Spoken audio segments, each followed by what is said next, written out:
और अब खबर रूस के राष्ट्रपति व्लादिमीर पुतिन के भारत दौरे की। रूस के राष्ट्रपति पुतिन जल्द ही भारत की जमीन पर कदम रखने वाले हैं। 4 दिसंबर को शुरू होने जा रही उनकी 2 दिवसीय यात्रा को लेकर दिल्ली से लेकर दुनिया भर के 7 गलियारों में हलचल तेज है। मोदी पुतिन मुलाकात यूक्रेन युद्ध के बाद पहली बार होने वाली है और पहली बार दोनों आमने सामने होंगे और इसीलिए इस मीटिंग को लेकर उत्सुकता कई गुना बढ़ गई है। वैश्विक शक्तियों की निगाहें इस दौरे पर पुतिन के हैं और इसलिए भी टिकी हुई हैं क्योंकि इसके परिणाम आने वाले वर्षों की रणनीतिक राजनीतिक दिशा तय कर सकते हैं।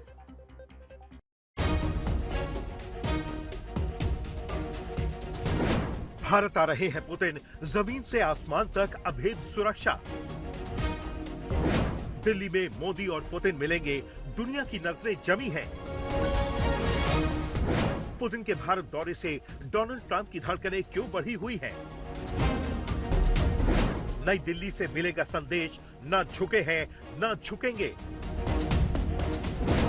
अब डोनाल्ड ट्रंप भी देखेंगे भारत और रूस की दोस्ती का दम। कजान में पुतिन ने ट्रांसलेटर को यह कहकर बीच में रोक दिया था कि भारत रूस की दोस्ती इतनी गहरी है कि बिना ट्रांसलेटर के ही मोदी उनकी यानी पुतिन की बातें समझ लेंगे। वहीं चीन के तियानजिन में एससीओ समिट के दौरान प्रधानमंत्री मोदी ने कहा था कि दिसंबर में होने वाली यात्रा के लिए भारत के 140 करोड़ लोग राष्ट्रपति पुतिन का इंतजार कर रहे हैं। इस वर्ष दिसंबर में हमारी 23वीं समिट के लिए 140 करोड़ भारतीय उत्सुकता पूर्वक आपका इंतजार कर रहे हैं। तियानजिन में ही पुतिन ने पीएम मोदी को मीटिंग के लिए अपनी ही कार में चलने का न्योता दिया और फिर दोनों करीब 50 मिनट तक बातें करते रहे।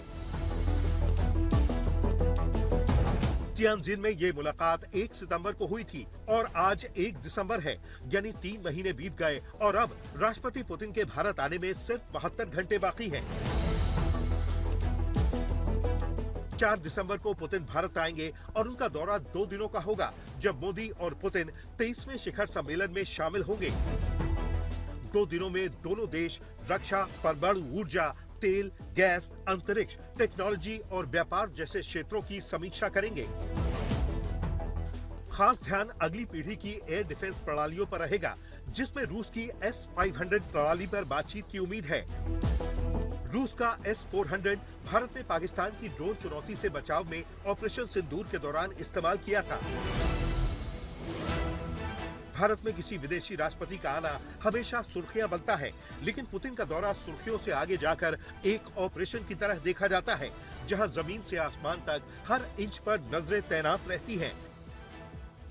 आम लोग देखते हैं कि रेड कारपेट बिछा है, काफिला दौड़ रहा है, लेकिन इस दिखावे के पीछे करोड़ों का एक ऐसा तंत्र चलता है जिसके खर्च का हिसाब 2 देशों की जेब से निकलता है और वो भी बेहद गोपनीय तरीके से। सबसे दिलचस्प हिस्सा यह है कि पुतिन दुनिया के उन चुनिंदा नेताओं में गिने जाते हैं जिनकी सुरक्षा पर खर्च किसी सामान्य राष्ट्रपति से कई गुना अधिक होता है। ये खर्च भारत और रूस दोनों मिलकर उठाते हैं, लेकिन हिस्सेदारी कैसे बढ़ती है, यही सबसे बड़ा राज है। पुतिन का विमान कोई साधारण राष्ट्रपति विमान नहीं, बल्कि उड़ता हुआ युद्ध केंद्र होता है।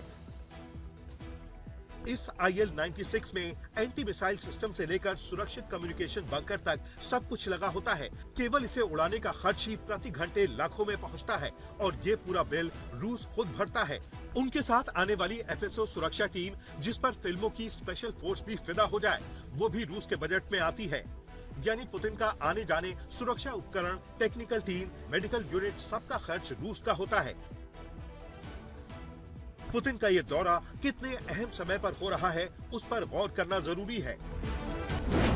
पुतिन जब भारत के लिए रवाना होंगे, उससे ठीक पहले स्टीव विटकॉफ उनसे मॉस्को में मिलेंगे। विटकॉफ अमेरिकी राष्ट्रपति ट्रंप के विशेष दूत हैं, जिन्हें ट्रंप ने रूस यूक्रेन जंग को रुकवाने की जिम्मेदारी सौंपी है। विटकॉफ ने अमेरिकी विदेश मंत्री मार्को रूबियो और ट्रंप के दामाद जेरेड कुशनर के साथ उस यूक्रेनी दल से मुलाकात की है जो युद्ध बंद करने की शर्तों पर बातचीत के लिए अमेरिका आया था। उनसे हुई बातचीत के बाद विटकॉफ पुतिन से मिलकर ये जानेंगे कि किन शर्तों पर पुतिन युद्ध बंद करने पर तैयार होंगे। ट्रंप की बातों से साफ है कि वो अब समय सीमा तय करने की स्थिति में नहीं है। ये वही ट्रंप है जो रूस को कभी 1 हफ्ते तो कभी 1 महीने का अल्टीमेटम दे रहे थे। अब ये हाल है कि वो खुद कह रहे हैं कि डेडलाइन वो है जब युद्ध बंद हो जाए, और युद्ध बंद तब होगा जब पुतिन मानेंगे, क्योंकि जेलेंस्की की जिद के कारण यूक्रेन लगातार अपनी जमीन खो रहा है। मतलब साफ है कि उस युद्ध को जारी रखने या बंद करने का फैसला पुतिन को करना है। ये भी याद रखना होगा कि इसी युद्ध के बहाने ट्रंप ने भारत पर रूसी तेल खरीदने के लिए 25% अतिरिक्त टैरिफ लगा रखा है, और पुतिन कह चुके हैं कि न तो भारत के लोग इस अपमान को बर्दाश्त करेंगे, न ही पीएम मोदी अमेरिका के दबाव में झुकेंगे।